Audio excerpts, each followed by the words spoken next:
بعض لوگ جب ان کو ملتے ہیں تو انہیں وہ کہہ دیتے ہیں کہ مرزا صاحب نے تو نبوت کا دعویٰ ہی نہیں کیا. کسی کو کہہ دیتے ہیں مرزا صاحب نے مسیح موعود کا دعویٰ. جیسا بندہ دیکھا یہ نکتہ سمجھ لیں، شاطرانہ چال ہے.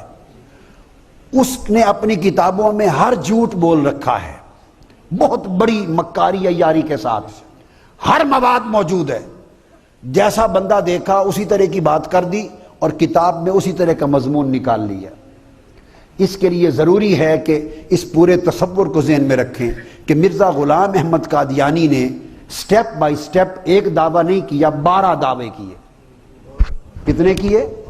اور ہر دعوے اس کی کتابوں میں ہیں. آپ میں سے کسی کو دیکھیں گے وہ کہیں گے جی ہم تو انہیں مجدد مانتے ہیں، اور انہوں نے بھی کہا تھا میں مجدد ہوں. یہ ہمارے اوپر جھوٹا الزام ہے. انہوں نے تو نبوت کا دعویٰ ہی نہیں کیا، اور وہ کتاب اٹھا کے اس کا دعویٰ مجدد ہونے کا دکھا دیں گے. عام آدمی کنفیوز ہو جائے گا. کسی کو اگلی بات بتا دیں گے، کسی کو اور بتا دیں گے. اب سن لیں، اس نے پہلا دعویٰ کیا مجدد ہونے کا. جب زمین بنا لی اس کے بعد اگلا دعویٰ کیا محدثیت کا کہ میں اللہ سے کلام کرتا ہوں.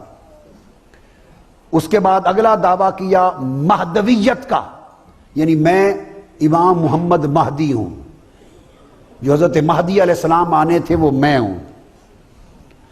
پھر جب یہ گراؤنڈ بنا لیا تو اگلے چند سالوں کے بعد دعویٰ کیا مسیحیت مسیح کا، اور کیٹیگوریکلی کہا کہ میں حضرت عیسیٰ مسیح نہیں ہوں.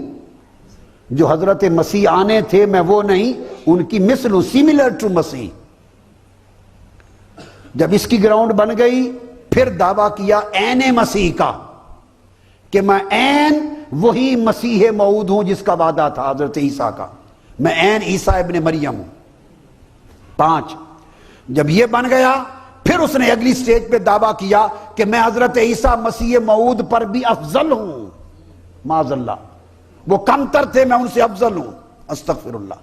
جب یہ بنیاد بنا لی پھر اس نے دعویٰ کیا کہ میں ذلی نبی ہوں.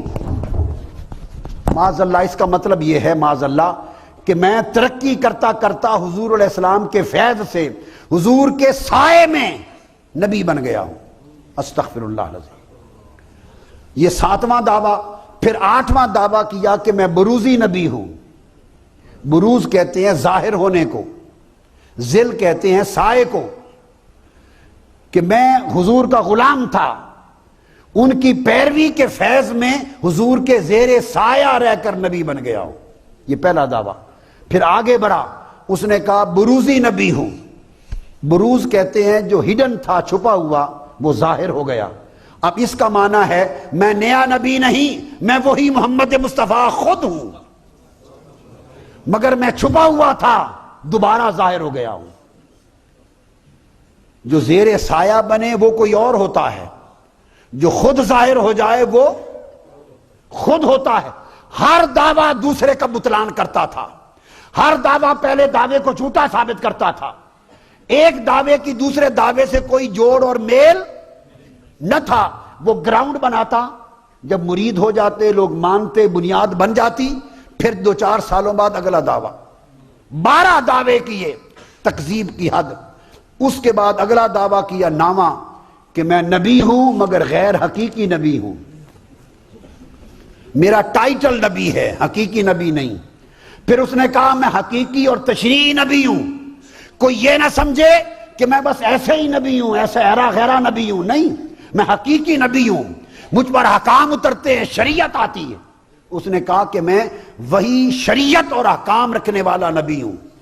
میں یہ دعویٰ کیا 10واں. 11واں دعویٰ کیا کہ لوگوں میں نے ختم نبوت کو نہیں توڑا،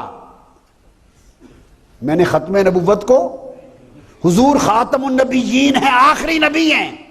تو انہوں نے پوچھا پھر آپ کیا ہیں؟ اس نے کہا میں محمد مصطفیٰ خاتم النبیین، دوبارہ دنیا میں آ گئے.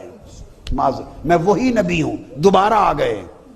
پہلے مکہ میں آئے تھے، اب قادیان میں آئے. استغفر اللہ. یہ اس کا 11واں دعویٰ تھا. کتنا؟ کہ خود محمد مصطفیٰ ہوں، سو اب میں خود خاتم الانبیاء ہوں. اس نے کہا میں خود خاتم النبیین ہوں، اور وہ جو آیت اتری تھی وہ میری شان میں اتری. یہ میں سب اس کی عبارتیں بتا رہا ہوں آپ کو. 11 دعوے اور آخری 12واں دعویٰ کیا کہ میں مصطفیٰ محمد مصطفیٰ سے بھی افضل ہوں. معاذ اللہ، استغفر اللہ. اللہ پاک لعنت کرے اس پر، اور لعنت کر چکا.